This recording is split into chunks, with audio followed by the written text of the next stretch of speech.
اللہ اپنی مشیت میں اکیلا ہے، اپنے ارادے میں اکیلا ہے، کوئی بھی شریک نہیں ہے۔ یہاں سارے وہ حضرات جو قبر کی پوجا کرتے ہیں، بدعت کرتے ہیں، وہ ساروں پر مار ہے۔ یہ حدیث جو میں بولنے جا رہا ہوں الادب المفرد کی حدیث ہے، صحیح حدیث ہے۔ اللہ کے نبی بیٹھے ہیں صلی اللہ علیہ وسلم، ایک صحابی آئے، وہ صحابی نے نبی کریم صلی اللہ علیہ وسلم کے سامنے ایک جملہ کہا، صحیح حدیث ہے۔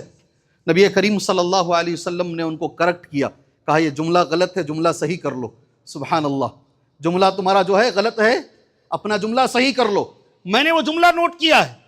صحابی نے نبی سے کہا ما شاء اللہ و شئت، وہی ہوگا جو اللہ چاہتا ہے اور آپ چاہتے ہیں۔ جی ہاں، شاید کسی کی سمجھ میں یہ جملہ آیا بھی نہیں ہوگا۔ صحابی نے نبی کے سامنے کہا صلی اللہ علیہ وسلم، غور سے سنیے گا، تمہاری میری زندگی، میں اللہ کی قسم کھا کر کہتا ہوں اس مجلس میں کوئی ایک انسان بھی ایسا نہیں ہے جس سے اس خطبے کا تعلق نہیں ہو۔ ہم سب سے، ہماری ہر ساری زندگیوں سے اس خطبے کا تعلق ہے، اس لیے ہر ایک غور سے سنیے انشاءاللہ تعالی۔ صحابی نے نبی کے سامنے کہا صلی اللہ علیہ وسلم، اللہ جو چاہے اور آپ چاہیں۔ جی، کروڑوں مسلمان ہیں ایسا بولنے والے، بلکہ الٹا بھی بولتے ہیں، اللہ چاہا تو ہوگا، نہیں ہوگا معلوم نہیں، آپ چاہے تو ہو جائے گا۔ جی، وہی تو بولتے ہیں لوگ، وہی جو مستوی عرش تھا مجتبی ہو کر اتر پڑا ہے مدینے میں مصطفیٰ ہو کر، بولنے والے تو لوگ یہی بولتے ہیں۔ یعنی وہی اللہ جو عرش پہ مستوی تھا مدینے میں مصطفیٰ کی شکل میں آ گیا ہے۔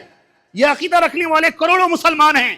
اللہ ہمارے عقیدوں کی حفاظت فرمائے، ہمارے بچوں کے عقیدوں کی حفاظت فرمائے، بہت بڑی بات ہے۔ اللہ کے نبی نے ایک جملہ کہا وہ صحابی سے اسی مجلس میں، کہا جعلت للہ ندن، نبی کا جملہ ہے، جعلت للہ ندن، تم نے مجھے اللہ کا شریک بنا دیا۔ کیا اس میں غلطی ہے بھائی؟ آدھا بیدہ سننے والے کو تو سمجھ میں بھی نہیں آئے گا، اس میں غلطی کیا ہے؟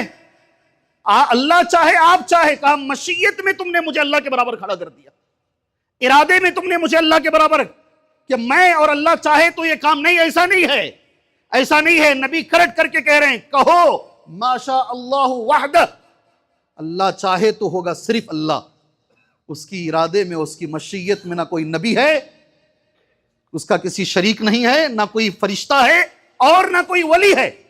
اس کے ارادے میں، اس کی مشیت میں وہ اکیلا ہے، وہ تنہا ہے۔ سبحان اللہ، یہ ہمارا عقیدہ ہونا چاہیے۔